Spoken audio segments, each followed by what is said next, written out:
So, good evening for those of you here in the West Coast, and I saw in the chat there was someone from Australia, and so maybe it's almost morning there, or is morning there.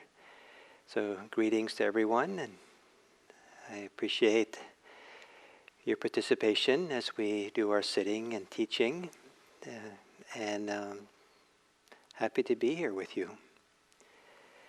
As a little introduction to the guided meditation I'll do, I want to suggest that one of the more profound aspects of a human being is their capacity to care. That I think of care as being caring for people is caring for oneself. The kind of sentiment of care is the foundation for compassion, the foundation for friendship, the foundation for kindness, for love. That it's one of the fundamental kind of characters or qualities that we can have. And it's a very simple quality. It's not complicated. Compassion can get complicated very quickly. In love and friendship can have its complexities. But care is like the most simple, ordinary heartfeltness, tenderness, sometimes it's called tender caring, that a human being can have. And it doesn't have to be personal in the sense that it's just almost like and I wouldn't call it impersonal, but it's not necessarily something that's connected to our ordinary idea of who we are, me, myself, and mine. It's something that's it's much deeper or much broader or wider than our usual self-concepts. And I bring this up because I'd like to suggest that for this meditation session we'll do, that it's a time, an appropriate time, for self-care, for the attention of care, the direction of the care that our hearts have capacity for, to go in the direction of ourselves, to care for ourselves. It's as if care was shining out from our heart outwards, the first thing it will encounter is ourselves. And to have this care really be directed towards the very being that the care emanates from. And then I'll talk during the talk about caring for others. But to use this next half an hour as a time for self-care. So to care so deeply that the word self disappears. So it's not self-centered, it's just caring for what is here and what's close by, what's most intimate to you. So to begin this sitting, this meditation, you might caringly, gently close your eyes and take a little time with your eyes closed to feel your body almost from the inside and move around a little bit, maybe sway back and forth, rock front and back.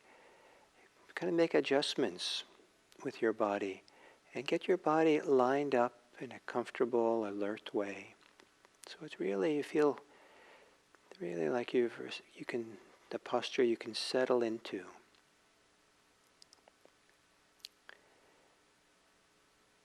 And then spend a few moments, perhaps if you can tap into a sense of care, tap into yourself here. And begin to roam around your body and feel where there might be tensions in your body, where there might be places of holding of your muscles. And as you exhale, relax, soften. Soften your muscles. Relax your shoulders.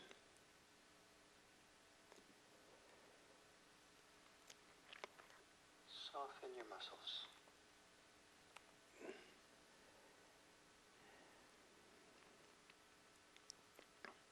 Soften the muscles of your face.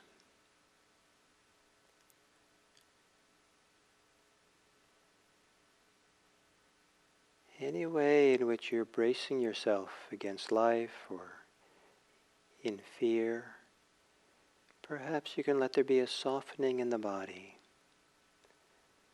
relaxing and opening.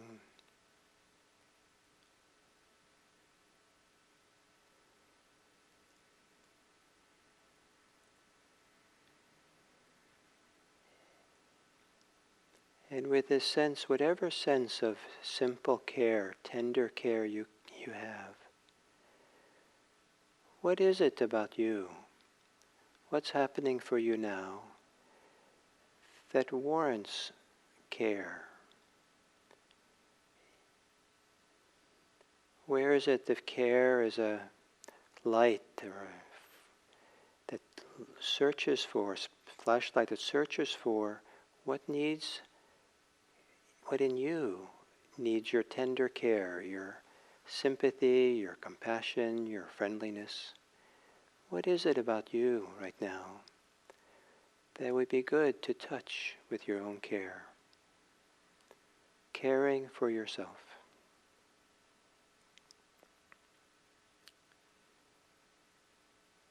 And then, with whatever simple care you can have,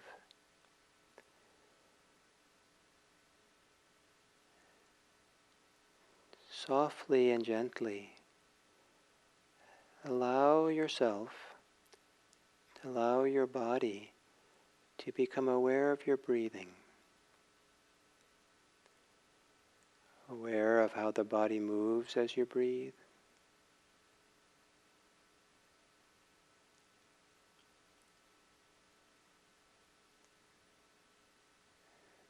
Feeling the rhythm of breathing in and breathing out.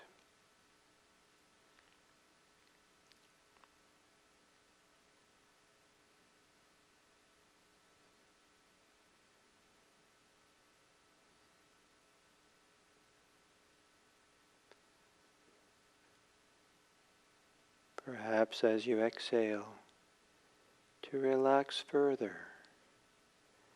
As the exhale releases, releasing holding in your body.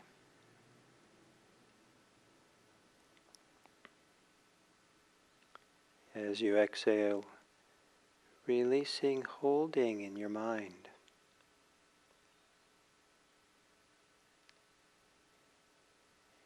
And whatever grips you, whatever holding, tension you have that doesn't release, it's okay. Let it be known kindly. Let it be known with care. It's okay. And perhaps, if it's possible, to allow the rhythm of breathing to carry care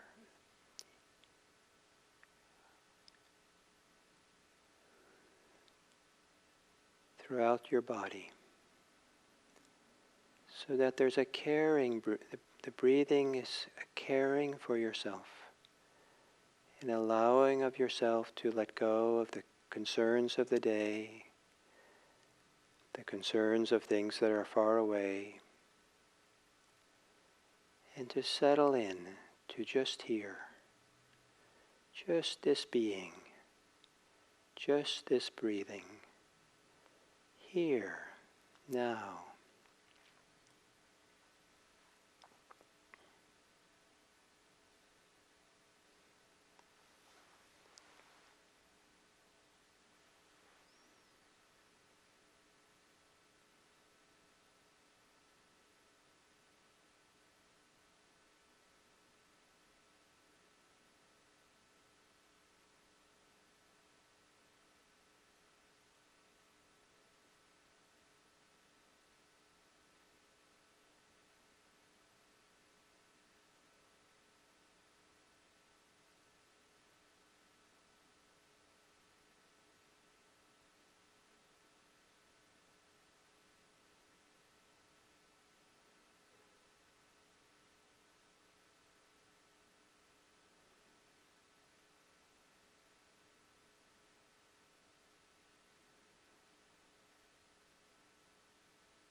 And then as we come to the end of this sitting,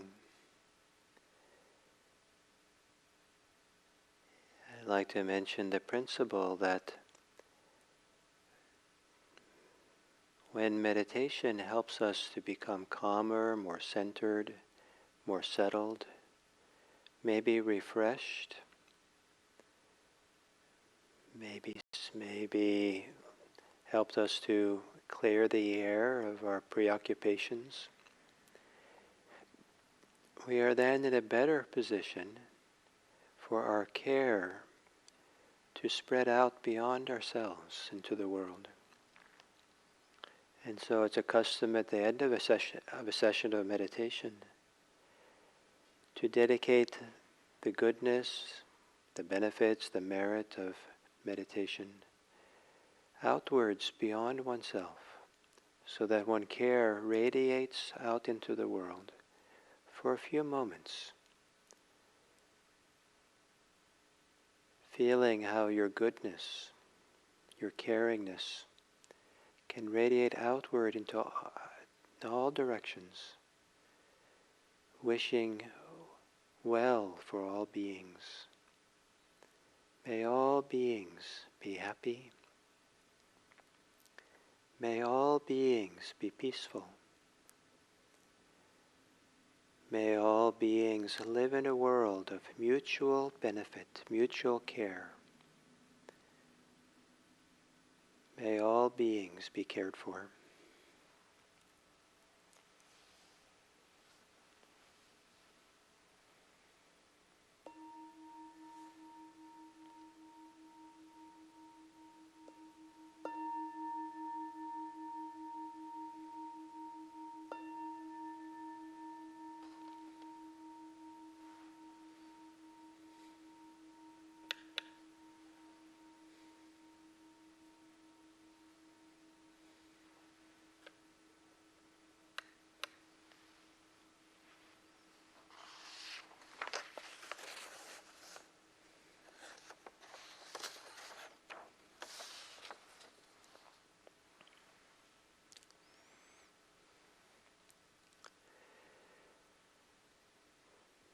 There is a ancient teaching or discourse involving a conversation the Buddha had with a pair of acrobats.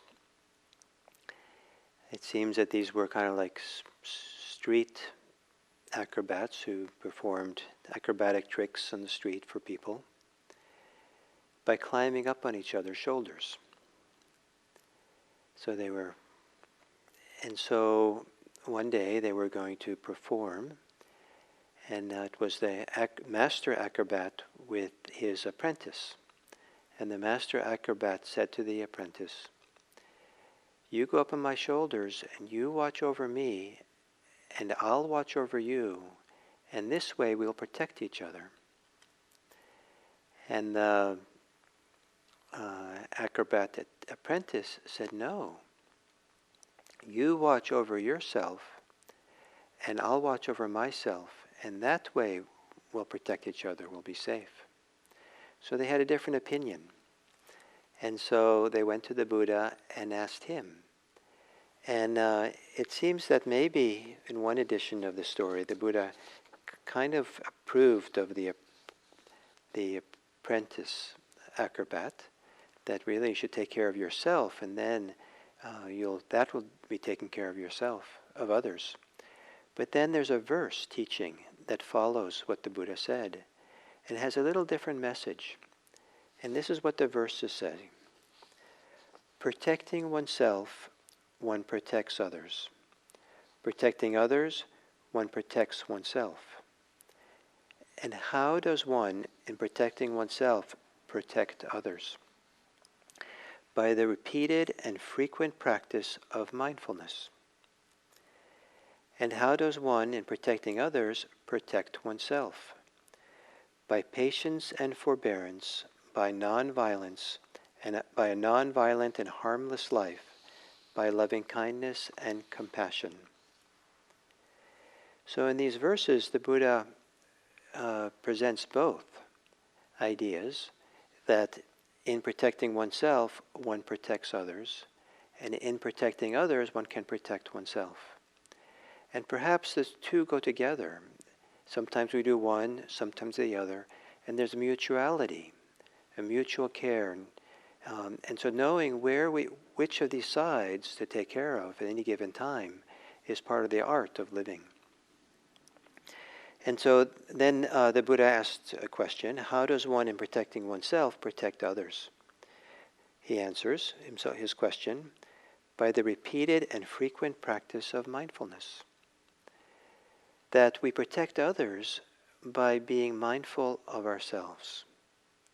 And this cultivating repeatedly and frequently mindfulness, we get to know each other, ourselves, well. We get to know how we are, we get to know what motivates us, what we're about to do before we do it, what we're about to say before we say it. We know what our biases are and prejudices, and we know what our desires and aversions are. We know what our feelings are, emotions, and all that goes on. And if we could track ourselves carefully and really understand what we're doing, then naturally we will want to not harm ourselves. We'll not want to do the things that cause suffering to ourselves. It turns out that when we harm others, we're also harming ourselves. When we protect ourselves from self-harm, that way we're also protecting others. So this idea of mindfulness as a way of protecting others, is because we really know ourselves. In addition to the self-understanding that mindfulness brings, it's also the mindfulness meditation can bring a very deep settledness, a very deep state of unification, of wholeness, of really feeling connected and settled in oneself in a deep way. Generally, when people cause harm to others, either carelessly or intentionally, people are usually not very grounded or settled on themselves. They're usually quite unsettled, and often causing harm is a symptom of feeling a lot of suffering or distress or unease or tension in oneself.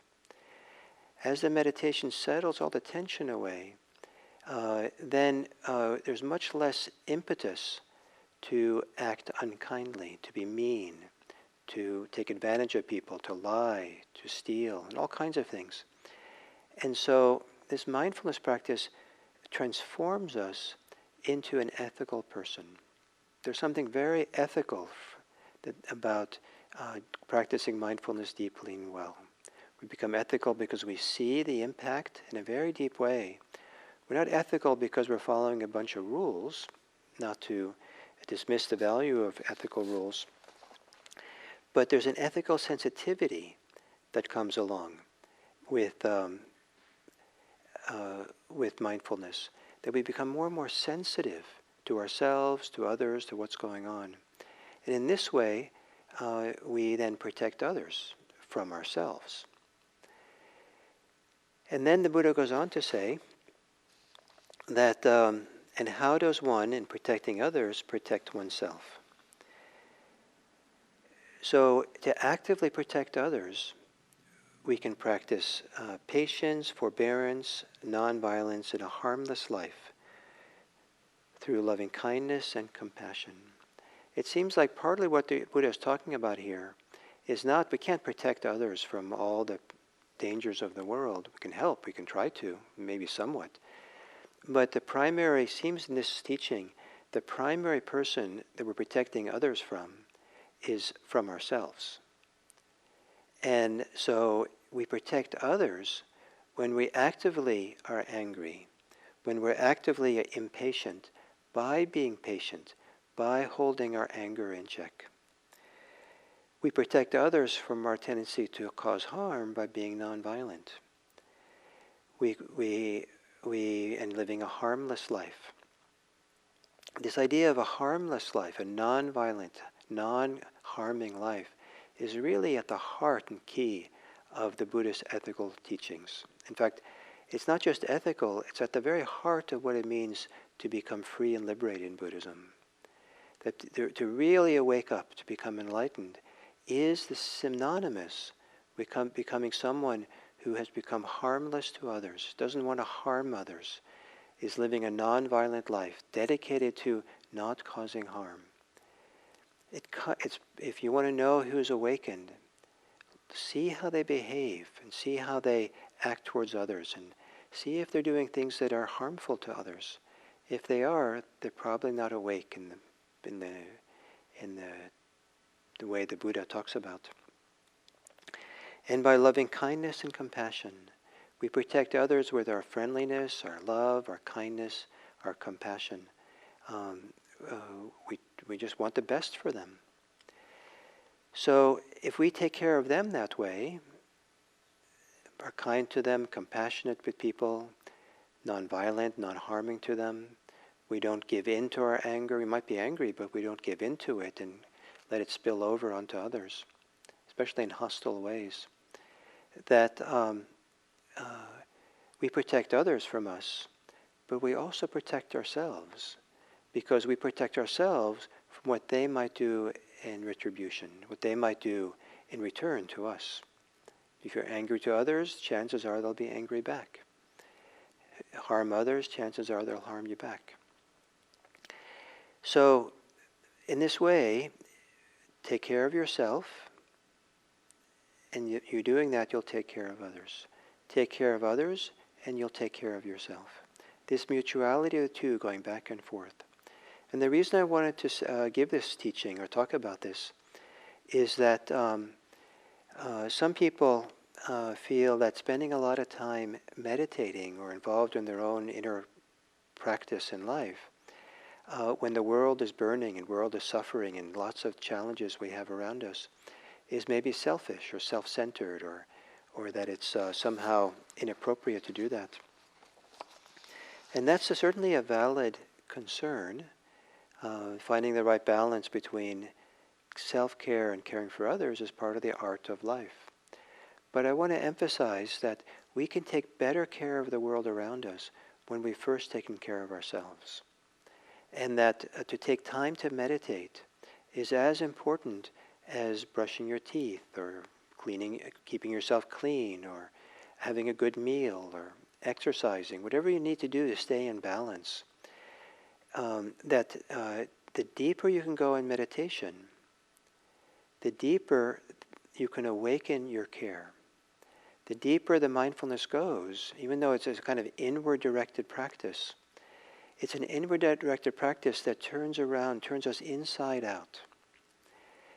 It can't be selfish, it can't be self-preoccupied, because the very movements and activity of being self-centered or arrogant or conceited in our practice is a kind of limitation, is a kind of suffering, is a kind of tension that we'll feel as we keep going deeper and deeper. It'll dissolve, pass away. The strong ideas we have about me, myself, and mine, the strong sense of self and self-ideations that we might live by, cannot persist when the mindfulness really goes in deep and we begin settling and quieting the mind of all its fixed ideas and opinions that we have. And what meditators begin to experience is that the sharp and hard barriers between self and other begin to dissolve. The idea that we're holding ourselves tight and protected and have armor on, conceptual armor, begins to dissolve in favor of being able to have a sensitivity, an empathy, a care for others. The very movement inward is an antidote to selfishness. Go in far enough and we get turned inside out, and our care that's on the inside first is something that we kind of wear on our sleeves or on our chest, and we kind of feel and care for the world as if the right hand is caring for the left hand. Maybe the left hand is washing the left hand is washing the right hand. This mutuality that's almost unself-conscious. It's more like the natural order of things, the natural expression. What wells up is, of course, we care for someone when we feel that they're our kin. We feel like that we're intimately connected to them, where we are friends, we are family, we are somehow know each other, know something, feel connected in a very deep way. Can we then have too much compassion? Can we then overgive ourselves and do too much for others? It's certainly possible to be driven by the need and the desire to care and help and do things that's overdone, where we lose ourselves. Some people can harm themselves by exhausting themselves and straining themselves and sacrificing, giving up too much of themselves in the service of taking care of others. But if we keep coming back and practicing mindfulness, we'll feel the imbalance of that. The self-care of taking care of oneself, knowing the impact things have, knowing how to hold our ground, knowing when we need to take care of ourselves, learning how to come back and to breathe easily and find our relaxed breath again, and to come into the world, living the world with our relaxed breath, to have a breath that's at ease. A soft breath, an easeful breath, is one of the great teachers, one of the great tools, one of the great supports for us in our life. To sacrifice your breathing tight and constricted and kind of almost out of breath by doing too much, is a kind of harm to ourselves. And if we're harming ourselves, there's a very good chance we're not really offering good care to others. So there's a balancing act going on where we're finding our way back and forth between when do I care for others more than myself? When do I care for myself more than others? When do I care for both equally? Different circumstances, different situation we find ourselves in, that balance and that equation of figuring out which is which changes depending on what the need is. When I had very small children at home, babies, it was clear that taking care of them at the expense of my own welfare even, at times was necessary and the appropriate thing to do. As they became older and older, it became appropriate not to do that anymore. It was appropriate not to lose so much sleep. It was appropriate to get more sleep. And so the balance shifted in another direction. When a neighbor is in distress in the middle of the night, that's maybe when we give up our sleep, so we take them to the hospital. And those situations, clear, we want to support others and not be so concerned with ourselves. But at other times, if we're feeling distressed, if we're feeling afraid, or we're feeling a lot of tension and stress in our lives, a lot of preoccupation and kind of losing touch with ourselves by the spinning mind, maybe that's a time where self-care is more important than other care. Maybe that's a time to settle back and refresh and get grounded again in ourselves. And then, once that has happened, then we come back into the world in a very different way, able to help more and support more. And so the balance goes back and forth, and the perfect balance is quite exquisite sometimes, where caring for self and caring for others is indistinguishable. It's no difference. Like somehow the mindfulness is strong enough and broad enough, 360 degree enough, that we're tracking what's going on with us, the impact things have on us, what our needs are, what's happening here, the stresses and joys and motivations here, and we're tracking the other person and present for that person, understand what's going on for the person, and listening and maybe caring in some active way. And it's the two are together as if it's almost, I wouldn't say we merge. That's a little dangerous when we merge, but there's no barrier. Well, 50% of the attention is centered on me, and 50% is centered on the other person. It's an exquisite thing. In that 50-50, there's a kind of beautiful dissolving of the self-barrier, dissolving of the kind of self-concepts that we often get stuck in. But it's safe to dissolve those self-concepts because we're so in touch with ourselves. We're really tracking what's going on so we can take care of what's happening in a good way. So to me it was quite a surprise after a few years of meditation to notice that that more and more that it didn't make so much sense to me to only be concerned about my own welfare. That as I became more settled, this feeling of being turned inside out and feeling that the outside world was just as much part of me as the inside world, that the barrier between self and the world was no longer so solid. And it felt like completely a surprise to me that there's natural feeling that the welfare of the world was just as important as my own welfare. The suffering of others was something that I could care for just as much as for myself. But not so much because I, me, myself, and my, was thinking about it, planning it, analyzing the situation, being very rational about it.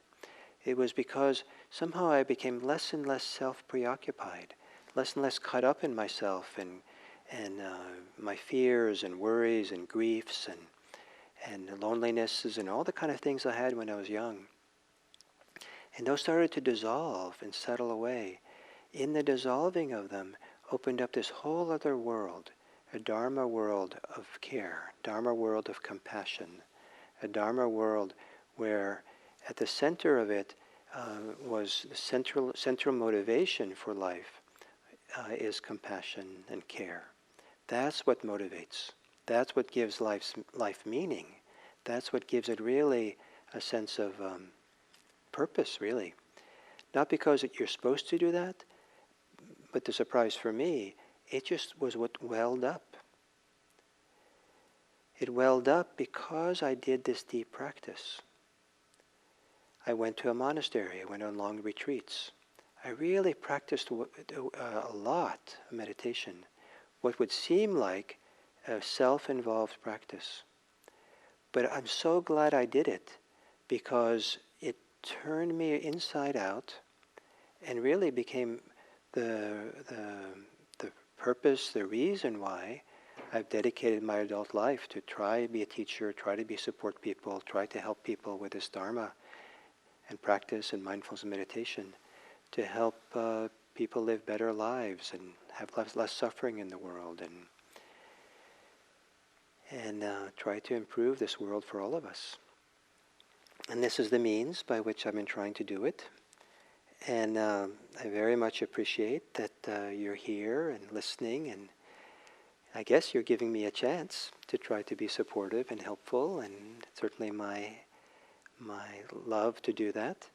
And while I do it, this kind of mutual care, this reciprocity, this ways in which I'm caring for myself at the same time as caring for others, is definitely a principle of what goes on here. And I feel very fortunate, and I feel nourished by this. So that's about all I have to say. I don't know if some of you, it's a little bit early to stop. We could have a few more minutes. We could try and see if any of you have any questions you would like to ask. I'm very happy to try to answer. And see if we can have a little exchange back and forth through the chat box here, if you'd like. Try the experiment.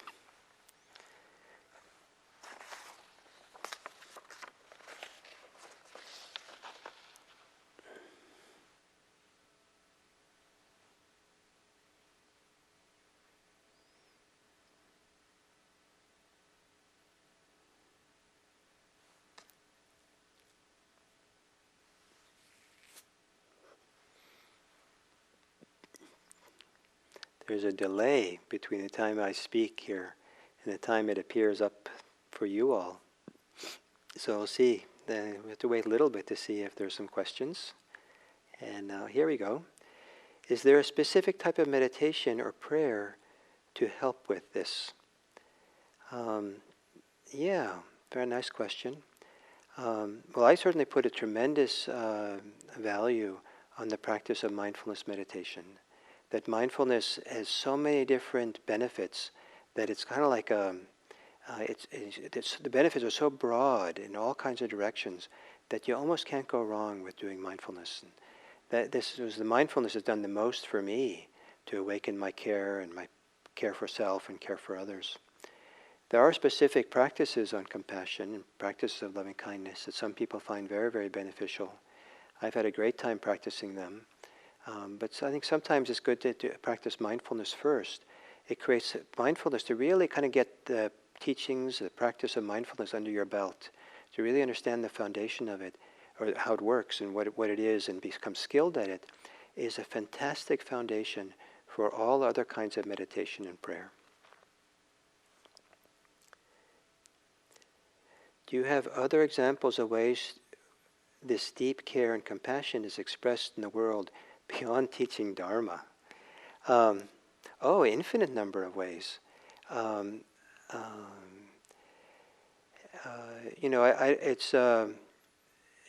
It really has to be something that makes your heart sing, I think. I don't think that this caring for the world out of the depth of our being works very well if it's a sense of obligation and duty. But it's really what makes us sing. And someone, for example, who's a musician, for example, or an artist, who that's what they love to do, and their joy, their peace, their delight, and their sense of creativity and kind of is in their music or in their art, they could bring a lot of joy and delight to other people. They're not helping directly someone who's sick and not a doctor for them, but without music and without art, the life we live would be a lot poorer. So the expression of compassion for some people is to make their music and the art available to the world, and that would be their way. So I don't want to assume there's any one way. The classic ways you should go and I don't know what, you could go to a hospital and be a doctor, a nurse, or a chaplain, or it really, I think it has to be a match for what makes your heart sing. And when you know what makes your heart sing, it really feels like this is how you want to express your life in some deep way. Then you can ask your question, how can I do this in a way that's beneficial for the world? How can I do this so it's caring for the suffering world? And for some people, it's much more direct, that they want to, actually be right in the middle of the fire of the world and suffering. And some people will go to the refugee camps around the world and do work there. And there's so many different ways. So I like the question because of the opportunity to say that, it doesn't have to look like a classic profession of care. And not everyone is going to, teaching the Dharma is not everyone's idea of a good time or what's going to make their heart sing. I have a lot of respect for our differences and what really makes us come alive and what seems right to us. And I hope that, the mindfulness practice can help us find that. Someone said cooking. Yes, absolutely, cooking is a wonderful way to love and care for the world. In these times with social distancing, what ways can we express our compassion and care for a friend who is dying? Yeah, that's a good question. I haven't had to address this issue directly, but if the friend can receive a letter or an email or someone can read it to them, perhaps you do some art that you want to send to your friend, a photograph, some kind words. Maybe it's you can send something else that would be meaningful for them to see or hear. And there's all these ways of sending video now, and someone can play a little video of you saying some words or offering some kindness. But it's a very difficult question to ask in the beautiful way you state it, because the how people die is so varied, and what people need as they're dying is so varied. So the first task would be, to the best of your ability, to kind of figure out, what does this person need? And if you can't find and talk to the person directly, to asking them, what do you need? What would you like? What can I do for you? Then sometimes maybe ask relatives or other friends who are in touch, caregivers of them. It's very sad these days when people are dying in the hospital and, or nursing homes, and no one's allowed to visit them. And I've had people tell me that their parents were going to die in a nursing home from COVID-19, and they weren't allowed to come to visit. So what can you do?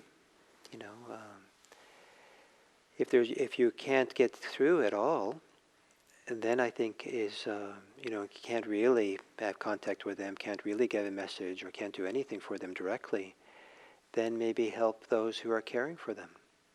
Help the caregivers. Or if you can't help the caregivers, maybe sit and practice, sit in meditation, and touch into some of the deepest places of peace and well-being and compassion that you have access to. Sometimes when I experience the suffering of the world, the suffering, I allow myself to feel it. It inspires me, it encourages me, it awakens me a strong drive to practice better. I feel like because I see the transformation this Dharma practice can do, it's such a good medicine for the world. It's such an important thing that people really touch into the depths of peace, depths of freedom from suffering that's possible. And so if I can't really help someone else, then at least I can do is to practice better and really make myself a better vehicle for the work in the future. So maybe the last one. I sometimes find it difficult to give myself the same patience and compassion that I try to give to others. How can I remember to be gentle to myself? Well, if the opposite of being gentle is being harsh or demanding, one of the ways to look into this is actually to feel intimately, this is the value of mindfulness practice, really feel the harshness or feel the judgmentalism or feel the commando who's requiring you to do something. Feel the distress, feel the fear, feel the impatience that we have. Feel the lack of compassion that's there. In other words, one of the principles of mindfulness is when you can't live up to an ideal that you have, then rather than keep trying to do it, really take an honest look at what keeps you from the ideal. What's actually going on? And try to do that with as much compassion, as much generosity as you can to yourself. So you don't, you're not criticizing yourself for what's going on. But you enter into that world of what's getting in the way of the ideal with care, with attention, as if you can approach it kindly, it's a door to deeper and deeper self-understanding.